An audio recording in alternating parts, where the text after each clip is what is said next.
নিন্দা জ্ঞাপন করতে আমরা শুনি নাই। ওই ফিলিস্তিনের মুসলমানের জন্য একদিনের জন্য একটু দোয়া করতে আমরা শুনি নাই। এখন দেখি তাদের মন জ্বলছে, তাদের হৃদয়ে জ্বলে ছারখার হয়ে যাচ্ছে।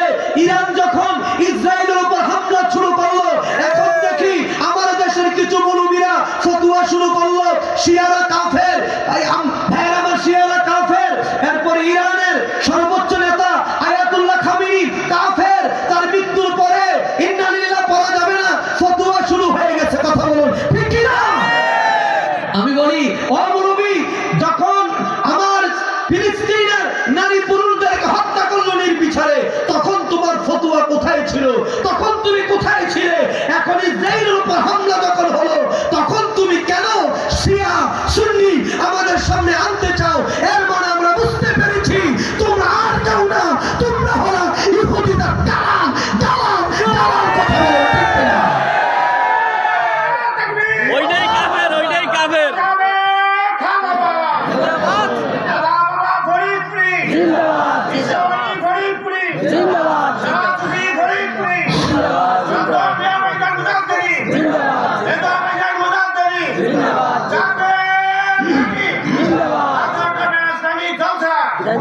তো মোটামুটি আমরা এতটুকু বুঝে গেছি, এই দেশে কয়েকজন আলেম ইহুদিদের দালালি করে। কথা বলেন ঠিক? ইরান নিয়ে আছে, আমরা বাংলাদেশে নিয়ে আছি। ইরানের শিয়ারা কি আকীদা পোষণ করে, সে আকীদা আমরা পোষণ করি না।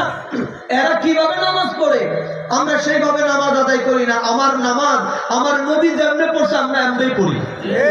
কথা বলেন আমরা এইভাবে পড়ি। এরা কি শিয়া না সুন্নি, খারিজি না রাফিদি, ইরান ওলারা, সেটা আমার দেখার বিষয় নয়। আমার বিষয় হলো ইহুদিদের উপরে যখন আক্রমণ করলো ইরান, তখন তোমার জলে কার? কথা বলেন, তখন তোমার এত জলে কার? এর মানে এই দেশের মুসলমানদেরকে ঘোমটা পরিধান করে করে মসজিদে দাঁড়াইয়া তোমরা মূলত ইহুদি এবং নাসারাদের এজেন্ডা বাস্তবায়ন করতে চাও, আর আমাদেরকে শিয়া সুন্নি বলে আমাদেরকে ভাগ করে আমাদের শক্তিকে তোমরা নস্যাৎ করতে চাও। কথা বলুন ঠিক কিনা?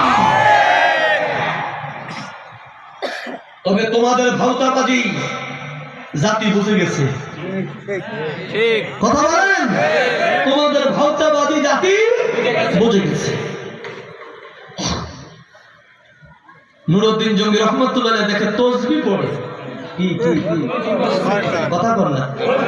আর আমগো দেশের ইহুদি মার্কা মুলবিরা বেশি বেশি কয় সহি সহি সহি, শয়তান। কথা কম না। হাদিস ধরলে তো সহি, কারণ আবার কোরআন নিয়ে শুরু হয়েছে সহি শুদ্ধ।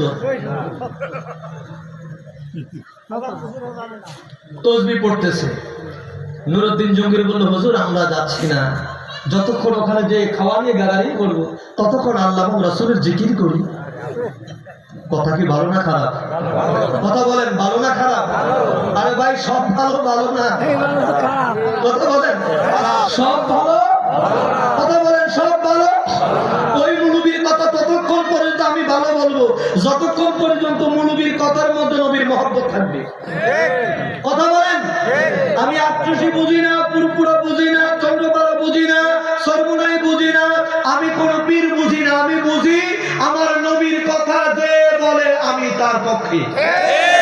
কথা বলে, আর আমার নবীর বিরুদ্ধে যে বলে, যে সে যত বড় আলেম হোক, সে যত বড় বক্তা হোক, সে যত বড় পীর হোক, আমি তাকে আমার জুতার শুক্তরার মতো মনে করি না। এই শিক্ষা আমার কেবলাদার হুজুর আমাদেরকে দিয়েছে।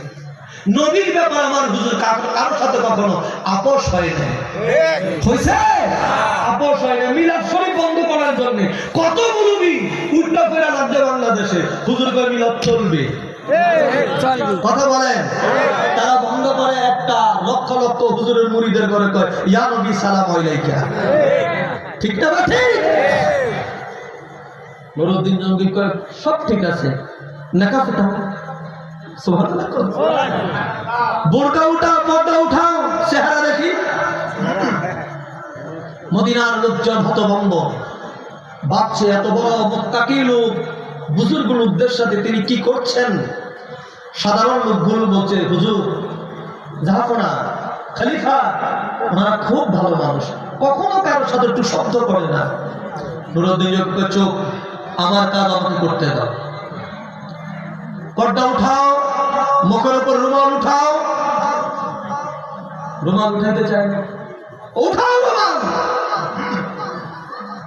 রুমাল উঠালেন, বলেন আল্লাহু আকবার, বলেন আল্লাহু আকবার, বলেন আল্লাহু আকবার কাবীরা। রুমাল উঠানোর পর নুরুদ্দিন জঙ্গি রহমাতুল্লাহ আলাইহি বলে, আল্লাহর কসম, ও জগতের মানুষেরা, আমার স্বপ্নের ভয়ে আমার নবী যে দুইজন মানুষ দেখাইলেন, ওই দুইজন মানুষ আমার সামনে বসে। আমি তাকে দেখি, তাদের চোখ ওই পশ্চিমাদের চোখ, অর্থাৎ ওই আমেরিকান ইহুদি খ্রিস্টানদের চোখের মতো নীল চোখ।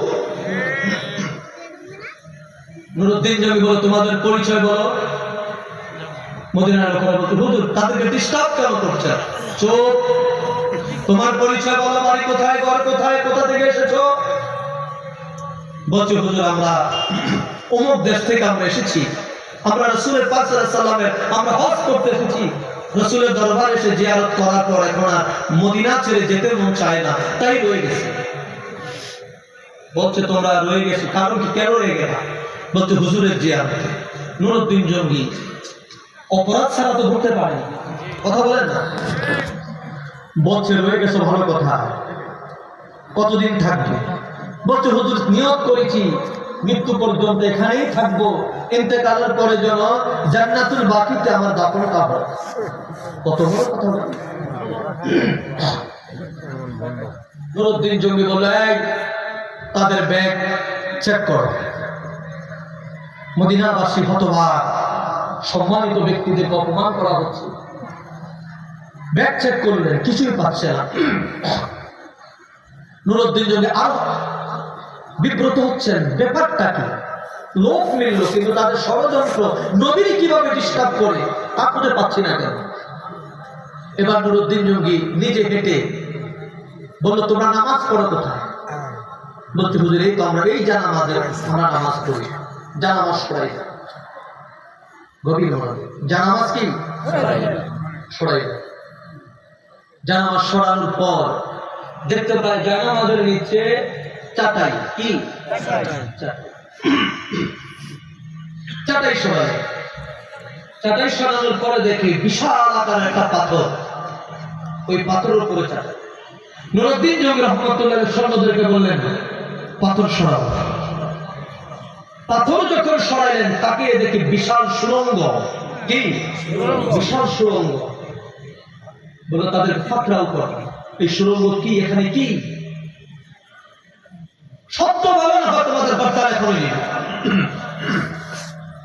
এবার তারা বলতে শুরু করলো, হুজুর তাহলে শুনেন, আমরা কেউ মুসলমান না, আমরা দুইজনের একজন কি মুসলমান না। আমাদেরকে প্রশিক্ষণ দিয়ে, আমাদের ইহুদি নেতারা আমাদেরকে প্রশিক্ষণ দিয়ে আমাদেরকে মদিনায় পাঠিয়েছেন, আমরা যেন মুহাম্মাদুর রাসূলুল্লাহ সাল্লাল্লাহু আলাইহি ওয়াসাল্লাম রওজা মুবারক থেকে তিনা দেহ মুবারক যেন চুরি করে নিয়ে যাই। আরো জোরে বলেন, আরো জোরে বলেন। সেই জন্য আমাদেরকে অনেক অর্থ দিয়ে প্রেরণ করেছে, এবং আমরা যদি মুহাম্মদ সাল্লাল্লাহু আলাইহি ওয়াসাল্লামের দেহ মুবারক নিয়ে চলে যেতে পারি, আমাদেরকে এত অর্থ দিবে যা আমাদের 14 পুরুষ খায়া শেষ করতে পারবে। তাই আমরা মসজিদে থাকি, সবাই যখন চলে যায় মসজিদ নববী থেকে, আমরা তখন আস্তে আস্তে করে মাটি খনন করি, করে আমরা চামড়ার মাসুকের ভিতর ঢুকাইয়া এগুলো দূরে আমরা ফেলে দিই। ভিতরে ঢুকে দেখে লোকেরা যে তারা সুড়ঙ্গ করতে করতে করতে করতে আল্লাহ হাবিব রাহমাতাল লিল আলামিনের রওজা মুবারকের একেবারে নিকটে চলে গেছে। বলছে, আজকে এক সপ্তাহ আমরা কাজ করতে পারছি না। কেন? বলছে, আমরা যখন কাজ করতে যাই, সুড়ঙ্গের ভিতরে ঢুকি, মনে হয় তামাম পৃথিবীতে ভূমিকম্প শুরু হয়ে গেছে। এই মনে হয় সুড়ঙ্গ ভেঙে আমরা মনে হয় সেখানে মরে যাব, দাফন হয়ে যাব। যার কারণে আজ এক সপ্তাহ কাজ করতে আমরা পারছি না। যদি কাজ করতে পারতাম এতদিন আমাদের কাজ সাকসেস হয়ে যেত। কথা বুঝতেছেন? ষড়যন্ত্র কত সূক্ষ্ম। আজকে বাংলাদেশে যতগুলো এনজিও দেখেন, যতগুলো বীমা কোম্পানি দেখেন, যতগুলো গ্রাম্য প্রতিষ্ঠান দেখেন, সকল প্রতিষ্ঠানের পিছনে ইহুদি এবং নাসারাদের অর্থায়ন রয়েছে। এই অর্থায়ন দিয়ে আপনাকে আমাকে কোনো না কোনো ভাবে তারা তাদের বলয়ের ভিতরে আজকে দেখবেন মধ্যপ্রাচ্যের থেকে যারা আসে আমাদের প্রবাসী ভাইয়েরা, তারা অনেকে আফসোস করে, তারা অনেকে বলে আমার 3 মাসের বেতন আমি পাই নাই। আবার ইউরোপ থেকে আমাদের ছেলেরা যখন আসে দেশে, তারা বলে আমাদের মালিক খুব ভালো, আমাদের মাস শেষটা হতে আমাদেরকে বেতন দিয়ে দেয়। আমরা ওই সময় কি বলি? মুসলমানদের চাইতে ইহুদিরাই ভালো। বলে কি বলি না? এত